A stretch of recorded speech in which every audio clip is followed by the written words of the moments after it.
Pertanyaan berikutnya datang dari Bapak Jailani asal Bandung. Bagaimana jika istri lebih mementingkan orang tuanya daripada suaminya, sehingga saya sebagai suami merasa tidak dihargai dan tidak dipentingkan? Ya, dalam hidup ini ya kita tuh bergaul. Karena manusia ini diciptakan oleh Allah sebagai makhluk sosial. Ya paling tidak ada komunikasi dengan dua orang lah. Antara orang tua dengan anak, antar anak kan begitu, dengan tetangga kan pasti begitu. Nah, ketika ada interaksi komunikasi itu ya memunculkan hak dan kewajiban. Si fulan membeli ini, barangnya belum diambil, muncul hak dan kewajiban. Si fulan minjam handphone saya belum dikembalikan, itu kan ada hak dan kewajiban seperti itu. Orang tuanya. Nah, di sini kan ada orang tua, Ada suami. ada suami. Nah, sebelum nikah itu hak orang tua itu aukadu, iya, lebih kuat Lebih kuat. di atas segala lainnya, bahkan hak dirinya sendiri. Dirinya sakit, orang tua memanggil, harus maksakan, begitu, ya kan? Nah, tapi kalau sudah dinikahi, kan sudah dibeli haknya dari orang tua itu, iya kan?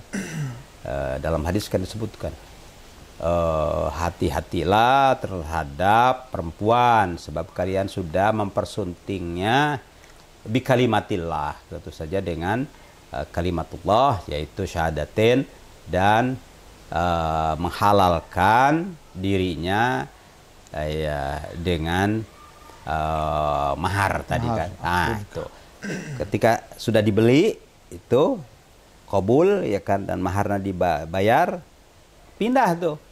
Sekarang lebih utama suami. Begitu. Tidak perlu dibenturkan ya, apa namanya, menghormat suami dengan menghormat orang tua. Kalau orang yang dewasa justru bisa memposisikan, bisa menempatkan banyak. Oh ini anak, oh ini tetangga, oh ini saudara, bisa itu ya kan. Iya, sekian hak itu bisa. Nah, lalu dibuat urutan prioritas gitu kan. Prioritas 1 ini, prioritas 2 ini, begitu. Itulah orang yang dewasa dan terpelajar. Nah, ketika bingung, bisa dikomunikasikan. Oh ini bagiannya mana nih? Supaya tidak ada pihak yang merasa dirugikan. Misalnya kepada orang tua, ini bagian ziarah ke orang tua, tapi ada suami juga. Ada suami, ya bagusnya. Itu kalau memang hitam di atas putih, memang suami lebih utama. Tapi karena orang tua, ya kan, ada komunikasi di sini, namanya akhlak, etika. Etika ya betul. Supaya tidak menyinggung perasaan orang tua. Wah itu bahaya itu kan. Ya. Orang tua itu kan pintu ke surga. Demikian juga suami pintu ke surga, ya kan. Nah, jadi dua pintu itu tidak perlu dibenturkan, dijaga dua-duanya. Dijaga dua-duanya, begitu, ya kan. Bagusnya komunikasi, sampaikan ini, maaf ini, begitu. Orang tuh kalau diajak ngomong, apalagi dengan santun, ya melayani. Gitu kan. Diminta maaf, umumnya orang memaafkan. Diminta izin, umum orang tuh mengizinkan. Begitu. Wallahualam. Baik, terima kasih atas pencerahannya. Pertanyaan berikutnya datang dari Ibu Tika asal Binjai. Saya mau tanya, hukum aib kan tidak boleh diberitahukan, tapi orang tua saya tadi bertanya dan menyuruh saya jujur. Apakah boleh saya membuka aib saya kepada orang tua? Nah, di sini jujur itu wajib. Ya, sebab itu bagian daripada iman itu jujur. Ya, makanya as-sidqu, ya, jujur. Sifat Rasul yang paling awal itu kan as-siddiq, jujur, ya, jujur. Termasuk jujur itu bisa memilah ini baik, ini tidak baik, ini maslahat, ini aib. Nah, ketika tahu ini aib, orang yang jujur ya tidak akan menyentuh ya aib, apalagi aib orang lain membukanya. Nah, jadi sesungguhnya tidak ada benturan antara jujur dan tidak membuka aib. Begitu kan, bisa dipadukan ya. Apalagi kalau ada pesan ya jujur lalu ada pesan ini jangan dibuka aib. Justru lebih kuat. Ya, ini memang aib, jujur ini aib. Karena aib tentu tidak boleh dibuka. Ya, hanya dibisikkan saja ya kepada orang yang memang berhak mendengarnya, ya kan? Begitu. Allah. Baik. Terima kasih atas pencerahannya. Pertanyaan berikutnya datang dari Bapak Gilang asal Jakarta yang menanyakan, saya sebagai MC ataupun pembawa acara mendapatkan honor ataupun fee di acara yang sponsornya adalah bank konvensional. Apakah saya juga dianggap melakukan perbuatan riba dengan seperti itu? Ya, tidak semua yang diberikan oleh manajemen bank konvensional itu riba, tergantung sebagai apa, ya kan? Kalau merupakan bunga, ya itu riba. Ya. Kalau merupakan upah, ya dia meng-hire sebagai MC, ya tentu saja dengan kemampuannya dan dengan nama besarnya, ya menarik itu untuk kesuksesan sebuah acara, ya kan? Nah, tentu layak untuk mendapatkan honor, kan? Bahkan mungkin bisa nego juga. Berapa nih kalau meng-hire Bapak untuk honor?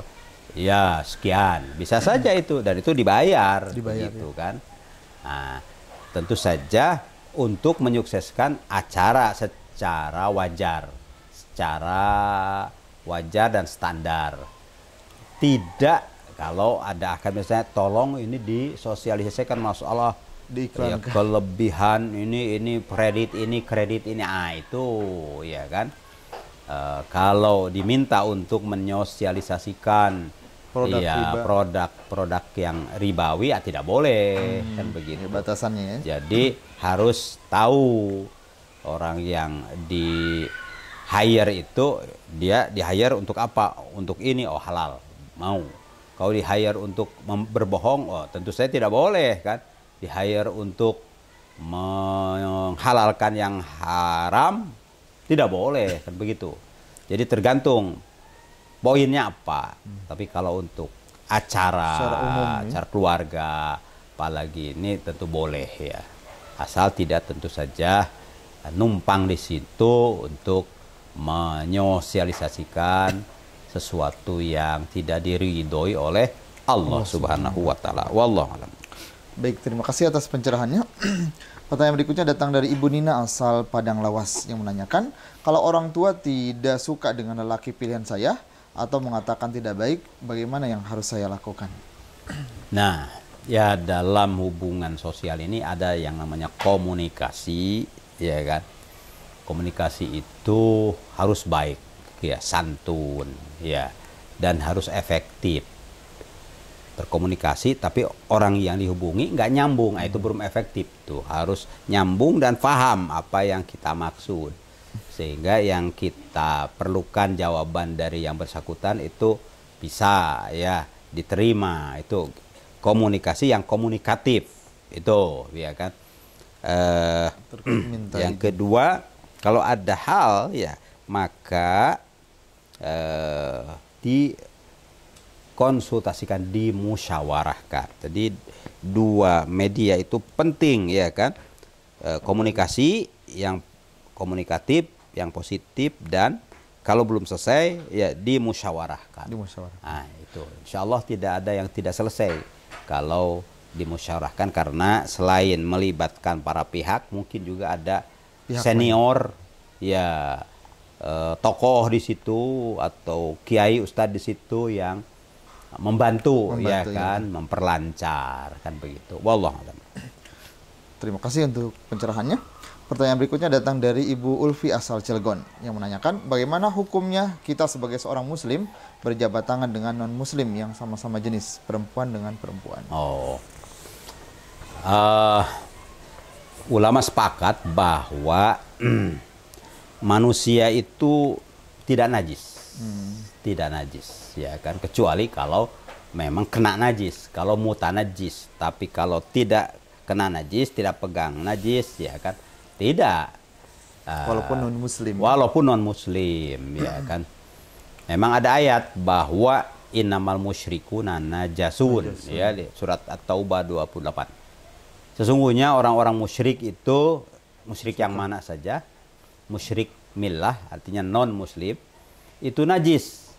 Nah, ulama sepakat itu bukan najis fisik, tapi fisik, nih najis akidahnya. Oh, akidah, ya. Najis akidahnya, ya kan. Nah, karena fisiknya tidak najis, boleh saja barang yang dia pegang kemudian kita terima, itu boleh. Bahkan mungkin makanan yang dibikinnya juga dikirim ke kita makan, boleh, ya kan. Berjabatan tangan. Apalagi sekarang di dunia pergaulan internasional, penting itu jabatan tangan itu mempunyai makna. Bagi pemimpin itu, kok nggak mau jabatan tangan, itu akan dikucilkan, itu kan. Nah, jadi penting. Justru kehangatan berjabatan tangan itu juga seni, ya kan. Nah, jadi bukan najis itu, ya. Poinnya di situ, ya. Justru itu seni bergaul. Seni bergaul. Boleh berarti. Boleh. Ya. Baik, terima kasih atas pencerahannya. Pertanyaan berikutnya datang dari Bapak Haryanto asal Medan yang menanyakan, bolehkah jual beli properti virtual melalui metaverse yang belakangan ini marak diperjualbelikan? Bagaimana status kepemilikan properti virtual tersebut? Ya, jual beli itu antara penjual dan pembeli. Ya kan. Pemilik uang dengan pemilik barang. Kan itu, ya. Tinggal medianya saja. Bisa biasa, ya kan, berhadap-hadapan langsung, ya. Cerung-cereng kalau bahasa Sundanya itu, ya kan. Bisa juga melalui media. Oh, tolong dong beliin ini. Bisa juga itu kan. Bisa juga kalau sekarang itu kan serba praktis, ya. Virtual. Pakai virtual, ya. Oh, tapi tentu keakuratan. Nah, ini nih, ya. Keakuratan yang ditawarkan, spesifikasinya, lalu keamanan. Barang itu aman betul begitu, dan iya, bisa dipastikan nanti siap untuk diserahkan. Nah, itu sampai sekarang juga banyak investasi bohong, kan. Bodong banyak itu, ya, karena itu harus hati-hati justru, dan ditawarkannya melalui medsos juga, kan. Investasi virtual juga justru, ya kan. Kita harus hati-hati betul-betul. Jadi asal sebut spesifikasi saja. Nah, lalu ya kalau ada terjadi apa-apa, bagaimana nih pengamanannya? Nah, itu harus berpikir begitu. Jadi jual beli biasa saja, utang mengutang biasa saja, perlu ada jaminan. Jaminannya. Baik jaminannya itu jaminan orang. Bagaimana kalau tidak, nanti saya yang jamin, begitu. Atau jaminan barang. Nah, kalau tidak bisa dicairkan, ini jaminan. Begitu, ya kan? Ya. Makin canggih, jaminannya juga harus makin canggih lagi, begitu, ya. Jangan bermudah-mudah. Karena sekarang lebih banyak yang ketipu daripada yang sukses, ya kan? Cerita ketipu itu lebih banyak. Iya, lebih viral, ya, dibandingkan yang sukses. Itu justru ngaku-ngaku sukses itu untuk nipu juga, gitu. Ya, begitu. Wallahu alam. Baik, terima kasih atas pencerahannya.